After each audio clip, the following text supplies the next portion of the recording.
Capítulo 6. Primeiro livro dos Reis, capítulo 6.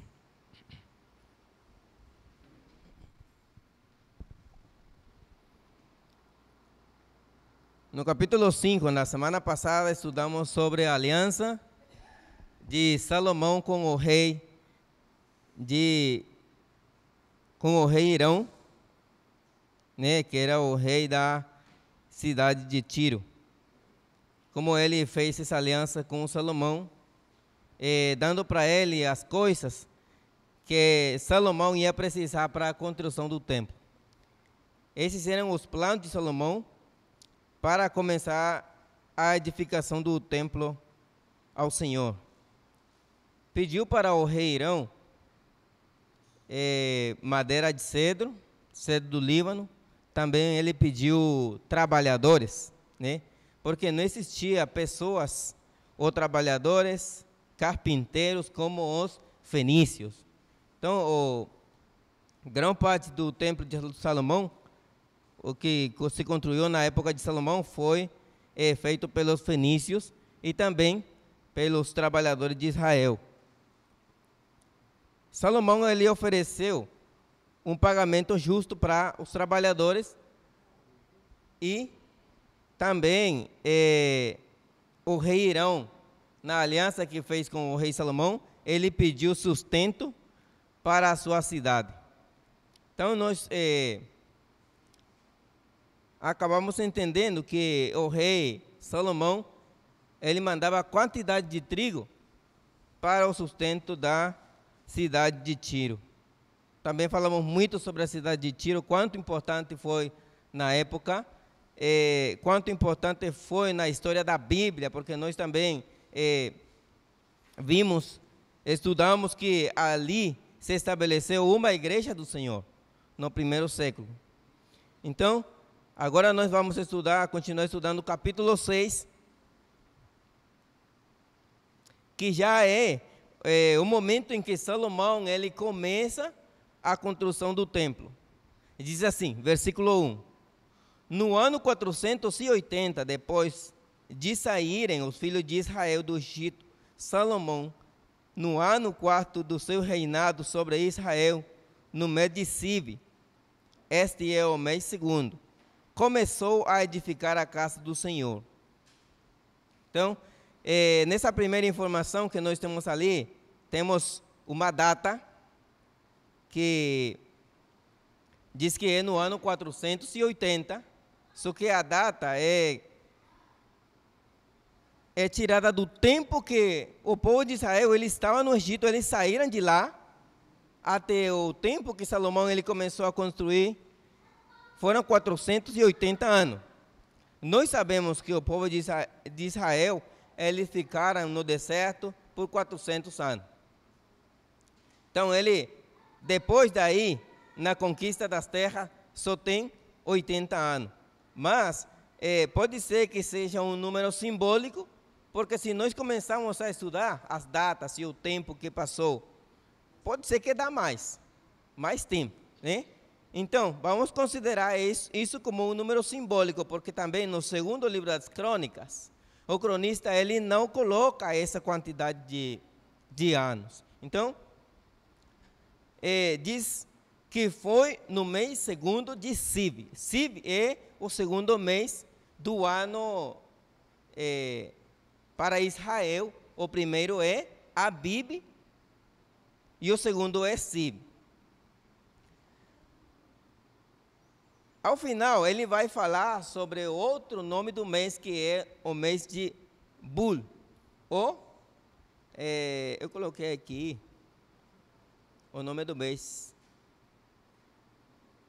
Maresvan, também era chamado de Maresvan ou Bul, o último mês. O mês que Salomão ele acabou de construir o templo ao Senhor. Então, versículo 2. A casa que o rei Salomão edificou ao Senhor era de 60 côvados de comprimento. Essas medidas que nós podemos... Talvez hoje em dia não se usa mais aquela medida, É um côvado, era a quantidade daqui, do côvado até o último dedo aqui, o dedo mais alto. Essa era a medida. Mas como meu braço é pequeno, o braço do soldado ele é maior. Então, não se sabe quanto é, como é que eles fizeram para essa medida. Uma atualização dessa medida é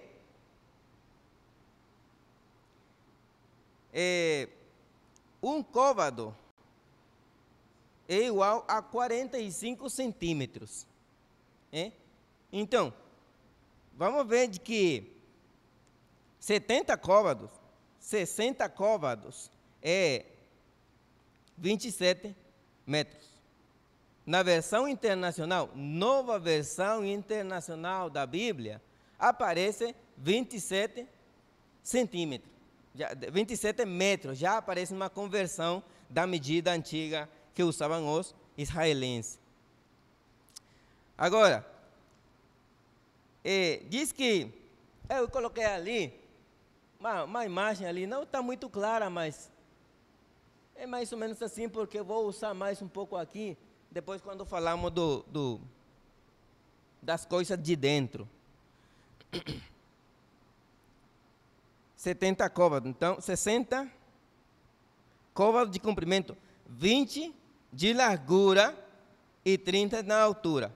O pórtico diante do templo da casa media 20 côvados no sentido da largura do lugar santo, contra 10 de fundo para a casa.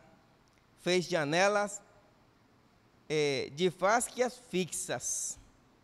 Então, vemos que o escritor aqui ele dá detalhes sobre como eram as medidas exatas do templo.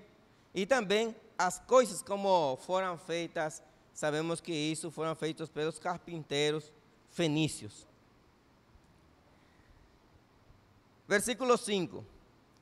Contra a parede da casa, tanto do santuário como do santo, edificou andares ao redor e fez câmaras laterais ao redor. O andar de baixo tinha 5 côvados de largura e do meio 6, e o terceiro 7, porque pela parte de fora da casa, em redor, fizeram reentrâncias para que as vigas não fossem introduzidas nas paredes. Então, nesse caso, o rei Salomão, quando fala dos 3 andares, não é que o templo tinha 3 andares assim, ou seja, aqui um, depois outro, era no lateral. Essa parte daqui, reto, que vem como uma escada, que parece uma escada. Esses eram os 3 andares que eles usavam como depósito, um depósito para as coisas que eles usavam no templo. Então, também outra coisa, versículo 7, edificava-se a casa com pedras já preparadas nas pedreiras, de maneira que nem martelo, nem machado, nem instrumento algum de ferro se ouvia na casa quando a edificavam. Isso aí é uma coisa interessante, porque todas essas coisas foram preparadas em outro lugar. Daí só foram levadas para o lugar onde foi feito o templo, só para encaixar. Eles iam encaixando as coisas, né?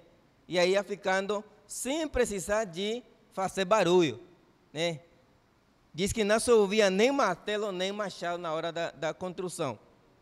Então, importante nós também entender que o templo de Salomão ele foi construído no Monte de Moriá. Lembra? Nós falamos disso no capítulo, acho que foi no capítulo 3, que falamos sobre isso.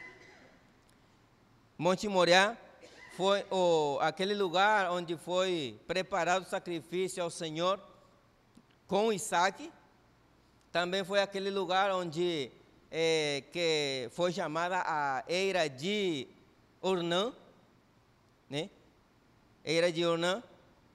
onde Davi, ele sacrificou, ele fez holocausto e ele comprou aquele lugar para fazer um altar ao Senhor. Então, nesse mesmo lugar foi feito o templo ao Senhor. É comum falar ou dizer templo de Salomão. Não, é um templo ao Senhor. Nem Salomão ele fez, ele era o rei. Quem fez isso foram os fenícios e os carpinteiros israelenses. Então, o mais apropriado seria o templo ao Senhor do que o templo de Salomão. Porque Salomão ele não era o dono, ao final. Então, todas as peças já estavam prontas, né, só para serem encaixadas no lugar. Vamos continuar. Versículo 8. A porta da câmara, do meio do andar térreo, estava ao lado sul da casa, e por caracóis se subia ao segundo e deste ao terceiro. Assim edificou a casa e arrematou, cobrindo-a com tabuado de cedro. Os andares que edificou contra a casa, todas eram de 5 covas de altura, e os ligou com a casa com madeira de cedro. Nessa parte aqui, a partir do versículo 8, ele fala sobre como eram as escadas. Aí dá para nós imaginar, né, como as escadas eram. Aqui se fala escada em leque. Aqui diz caracol. Então, era assim. E o outro? Caracol também? Então, caracol, dá para entender. Versículo 11. Então veio a palavra do Senhor a Salomão dizendo: quanto a esta casa que tu edificas, se andares nos meus estatutos e executares os meus juízos e guardares todos os meus mandamentos, andando neles, cumprirei para contigo a minha palavra, a qual falei a Davi teu pai, e habitarei no meio dos filhos de Israel, e não desampararei o meu povo. Esse versículo, a partir do versículo 11 até o 13, é importante, né? Ali, nesse momento já o Senhor, ele fala a Salomão aquela mesma coisa que falou para a outras pessoas. Se vocês andar no meu caminho, se vocês cumprem com meus estatutos, se você é fiel. Nós vemos que aqui o templo que foi feito, ele foi tudo coberto de ouro. Mas tudo isso não tem valor sem a obediência. A obediência ao Senhor é o principal. É o mais importante para todas as pessoas no mundo. A partir do início que foi criado o homem, Adão, o primeiro homem, até o final dos tempos, quando Jesus Cristo volte, o mais importante é a obediência. Não adianta nós ter uma boa casa bonita, ou uma roupa nova, qualquer coisa que seja material, não importa. Para Deus, sem um coração cheio de temor a Ele, sem obediência. Então, foi isso que falou Deus a Salomão. Olha, estou permitindo que você faça esse templo ali, para mim, tudo bem. Mas você tem que cumprir, tem que andar nos meus caminhos, guardando todos os meus mandamentos. Então, Deus ia cumprir a sua palavra também. É assim. Se eu faço, Deus faz. Se eu não faço, esquece que Deus vai fazer alguma coisa por mim. Ao final, eu vou me perder, vou para o inferno, para o lago de fogo. E Deus fica lá no céu. Sou eu e você, cada um de vocês, que temos que fazer a nossa parte aqui na terra, em obediência, estudando a Bíblia com paciência, com muito cuidado para não errar. Aqui está, na Bíblia está tudo. Todas as coisas que nós precisamos fazer e aquelas que não devemos fazer estão aqui. Fora da Bíblia, esquece, soldado. O que eu acho, o que eu penso, o que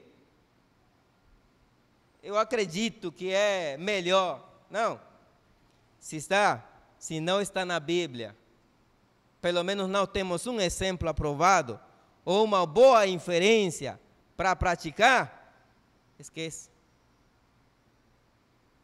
Porque é a palavra que governa os corações dos homens obedientes. Tá bom?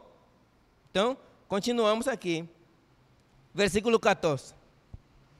Assim edificou Salomão a casa e a arrematou. Também revestiu as paredes da casa por dentro com tábua de cedro, desde o salto da casa até o teto.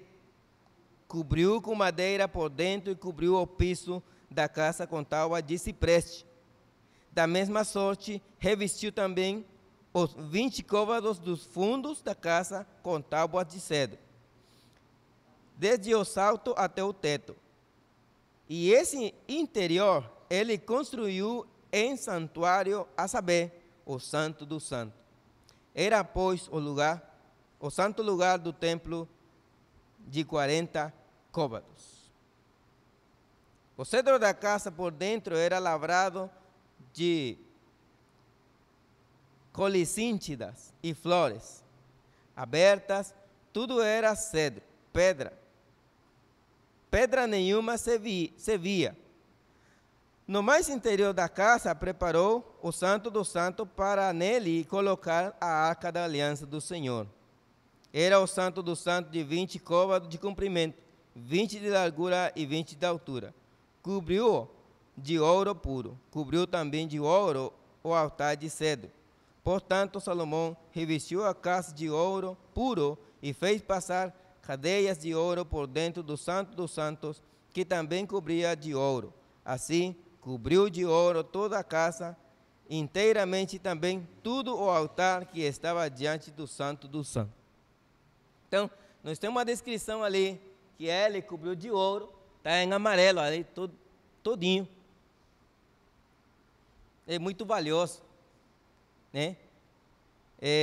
O ouro era metal precioso da época, hoje também é. Aí tem outras coisas, pedras preciosas que são muito mais caras do que o ouro. Mas ele fez tudo isso para o Senhor. Agora nós vamos estudar a partir do versículo 23, que eu acho que é uma das coisas que vamos falar mais um pouco, é sobre o que estava no templo, dentro do Santo do Santo. O Santo do Santo é aquela parte primeira de lá, que tem aquele desenho de 2 querubins e a Arca da Aliança. Eu estava estudando, porque existe uma matéria, um estudo, que é anjos, demônios, ou é angiologia, né? Essa matéria que se estuda para saber, né, coisas que têm a ver com anjos. Neste caso, fala dos querubins. Esses querubins que nós estamos vendo lá nesse desenho, tem forma de animal. Dá para ver? Eu vou pedir para Vitor, manda no grupo aquela imagem, para vocês olharem melhor um pouquinho. Porque os querubins, na verdade, Eles são descritos na Bíblia como eles são. Existem outros tipos de anjos poderosos, que são os serafins. Existem os arcanjos, os anjos, são rangos de anjos lá no céu. Só que os querubins eram os que estão como o segundo ao mando. Os que estão de Deus, os querubins. Né? Lembre-se que o diabo, ele é chamado de querubim. O diabo era um querubim também. Né? Até que ele se rebelou contra Deus. Então, para falar dos querubins, diz que eles são seres poderosos que guardam as estradas do céu. Para isso, nós vamos estudar um pouquinho, para entender mais um pouco sobre isso. Eu vou usar essa Bíblia aqui.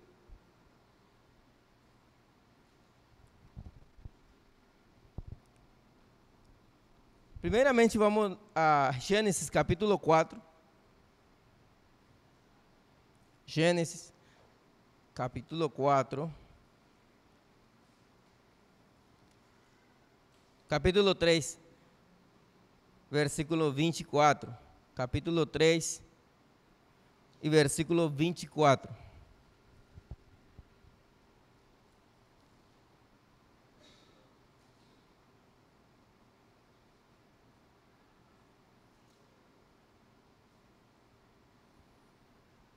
Diz aí: e havendo lançado fora o homem, pôs querubins ao oriente do jardim do Éden, e uma espada inflamada que andava ao redor para guardar o caminho da árvore da vida. Na Bíblia, é a primeira vez que é mencionado esse tipo de seres. E são seres poderosos. Diz que uma espada dava a volta, assim. São anjos protetores, os querubins. Né? Então, essa é a primeira vez que se fala sobre esses anjos. Agora, quando Deus manda a construir a arca, e fala para Moisés fazer aquele propiciatório, que é a parte de cima, o propiciatório. Deus fala para Moisés labrar 2 querubins. Esses querubins que foram feitos na arca, eu esqueci da imagem da arca. Diz que os querubins, eles estendiam as asas assim, e o outro de lá assim, cobrindo a arca. Só que esses querubins, que segundo os desenhos que nós podemos ver da Arca da Aliança, em todos os desenhos, os querubins não têm forma de animal. Tem forma de homens, ou de seres humanos. Né? Eles estão ajoelhados com as asas estendidas.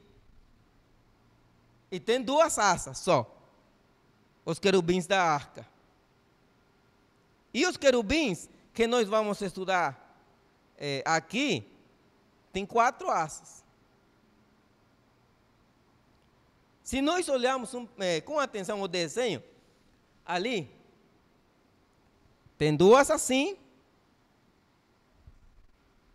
e tem 2 assim. 2 asas. Então, o que acontece? Vamos ver o seguinte. Sobre a aparência. Primeiro vamos ao livro de Êxodo, capítulo 25, para ver como que Deus ele falou para Moisés fazer esses querubins ali. Capítulo 25, versículo 19 e 20.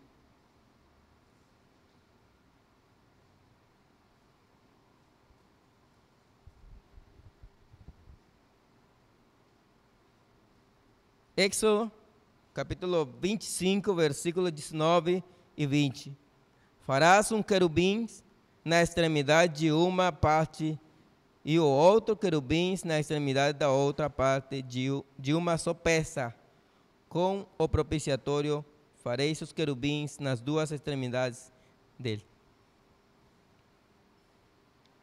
A ideia que tinha, talvez, isso aí, obrigado, Vitor. Está vendo? Tem forma de homens e tem só duas asas, duas, né? Isso. O que falou o Senhor para Moisés é fazer de uma só peça esses querubins. Pronto.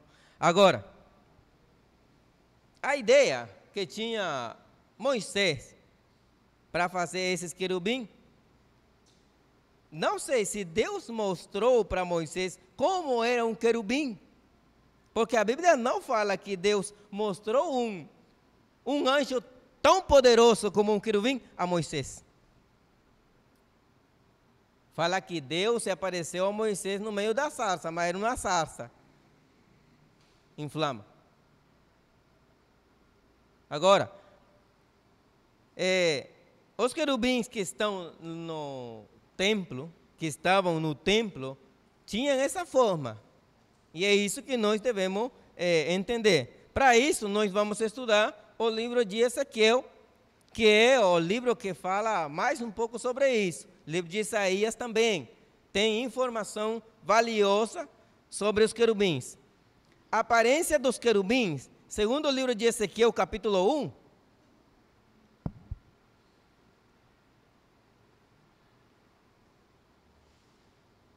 Ezequiel.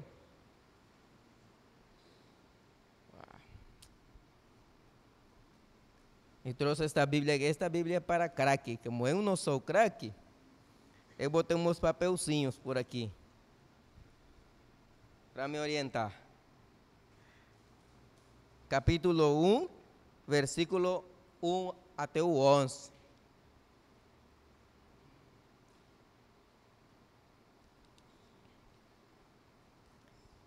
Diz assim: e aconteceu no 30º ano, no 4º mês, no dia 5º do mês, que estando eu no meio dos cativos, junto ao rio Quebar, se abriram os céus e eu vi visões de Deus. No 5º dia do mês, no 5º ano do cativeiro do rei Joaquim, veio expressamente a palavra do Senhor a Ezequiel, filho de Buzi, o sacerdote, na terra dos caldeus, junto ao rio Quebar. E ali esteve sobre ele a mão do Senhor. Olhei, e eis que um vento tempestuoso vinha do norte, e uma grande nuvem com um fogo a revolver-se, e um resplandor ao redor dela. E no meio, uma coisa como de cor de âmbar, que saía dentre o fogo. E do meio dela saía a semelhança de 4 animais, e esta era a sua aparência. Tinham a semelhança de um homem, e cada um tinha 4 rostos, como também cada um deles 4 asas. E os seus pés eram pés direitos, e as plantas dos seus pés como as plantas dos pés de uma bezerra.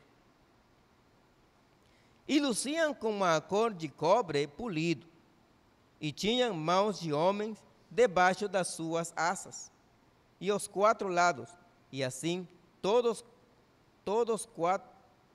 quatro tinham seus rostos e suas asas. Uniam-se as suas asas uma à outra, não se viram quando andavam, cada qual andava diante do seu rosto. E a semelhança do seu rosto era como um rosto de homem. E a mão direita, todos os 4 tinham rosto de leão. E a mão esquerda, todos os 4 tinham rosto de boi. E também rosto de águia, todos os 4. E o seu rosto e as suas asas eram separados em cima. Cada qual tinha 2 asas juntas, uma à outra, e 2 cobriam os corpos deles. Então, dá para nós imaginar uma criatura dessa natureza? Ele estava vendo e aqueles querubins, eles voavam, estavam se tocando com as asas, e com as outras duas estavam cobertos. Os pés deles eram como pés de bezerra, eles tinham 4 cabeças, uma de águia, uma de boi, uma de leão e uma de homem.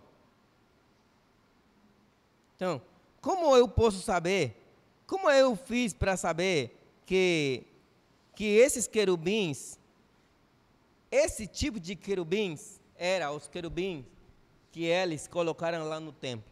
Só que, não sei, mas eles colocaram um querubim com cara de leão no templo. O rosto de leão, Aí no mesmo livro de Ezequiel, no capítulo 10,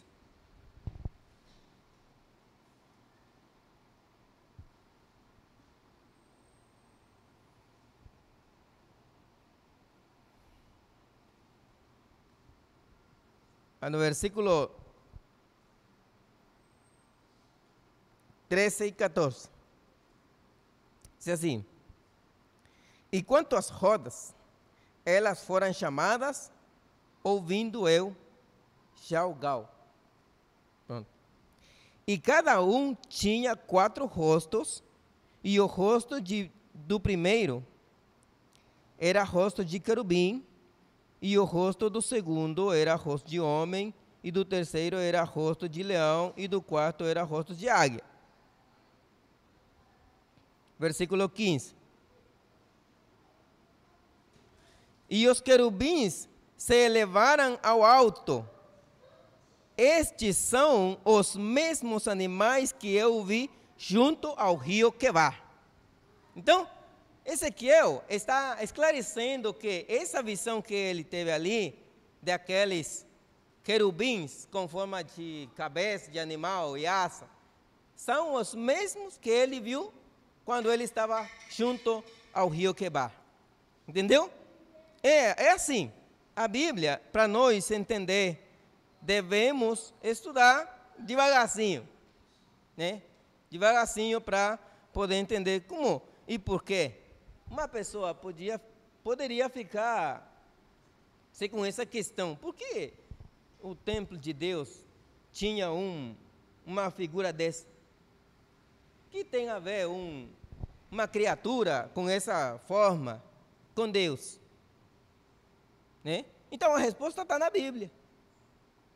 E o que significam as 4 cabeças, a águia? Depois nós vamos estudar um pouco sobre isso, vamos entender, vamos estudar a visão de Ezequiel, que tem muito a ver com a visão de Daniel e o capítulo 14 do livro de Apocalipse. Tudo bem?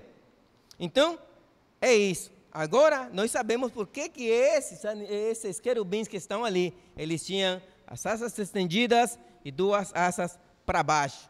Né? E tem essa forma de leão, o rosto de leão, e tem os pés de boi ou de bezerra. Tudo bem? Agora, continuamos.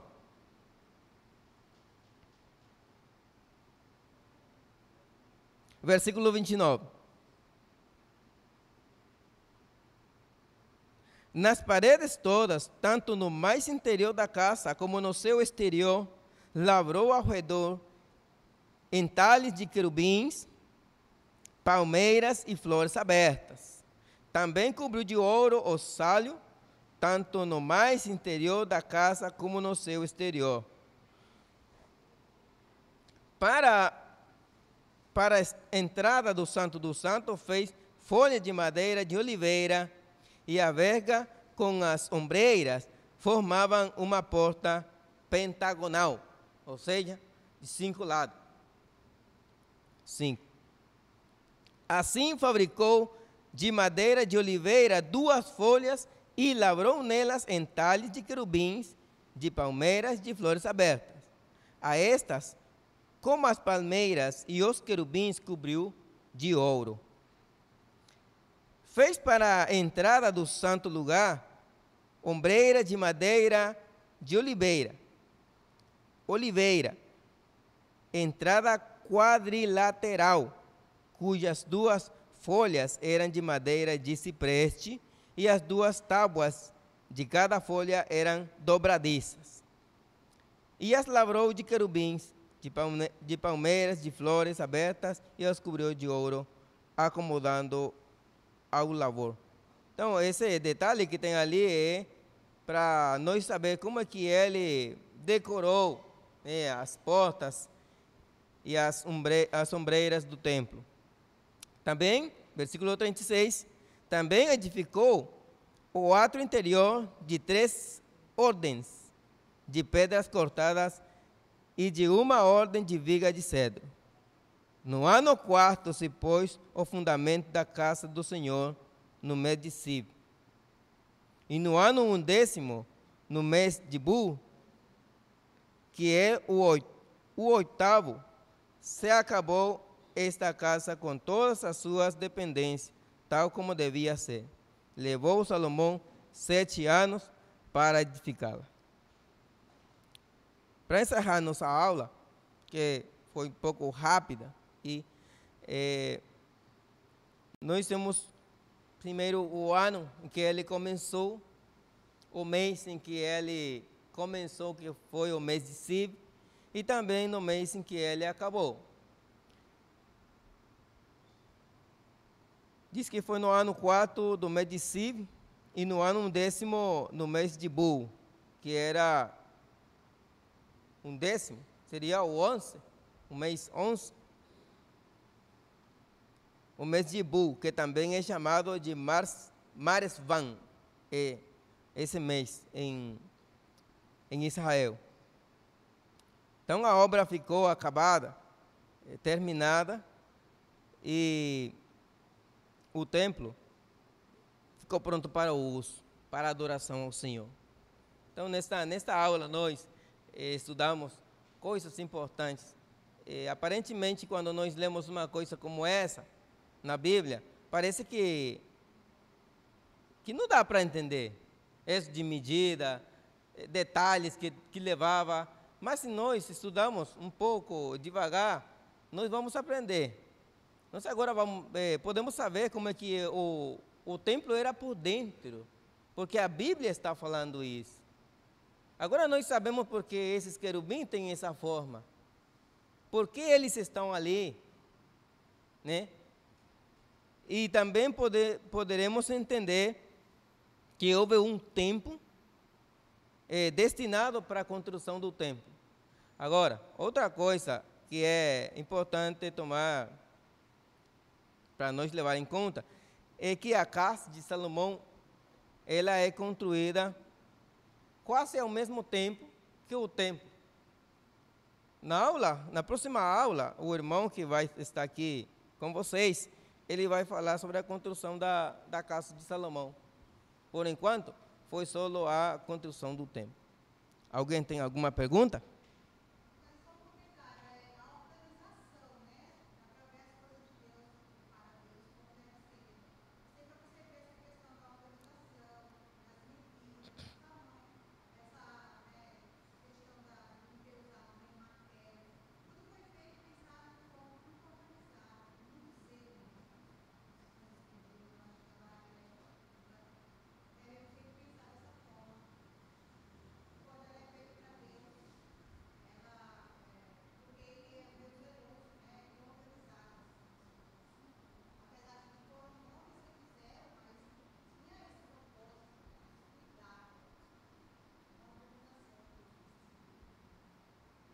Sim, obrigado.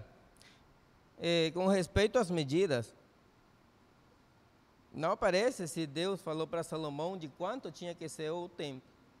Mas sabemos que ele tinha pessoas espertas na área que tiveram ideias para essas medidas, né? Mas também nós aprendemos sobre medidas, quando falamos de medidas, Deus deu uma medida específica para a construção do tabernáculo da arca. Como é que ia, as argolas, as varas, todas essas coisas, tipos de madeira. A mesma coisa que falou para Noé. Lá, vai fazer uma arca com essa madeira, com essa medida, assim, assim. E a igreja tem uma medida específica também. Não podemos descuidar esse detalhe, né? A igreja tem uma medida. Quando Deus falou para Moisés, faz todas as coisas conforme a medida que te foi mostrado no monte. É assim mesmo que ele ia fazer. E nós temos aqui na palavra as diretrizes para a igreja, as medidas exatas da igreja.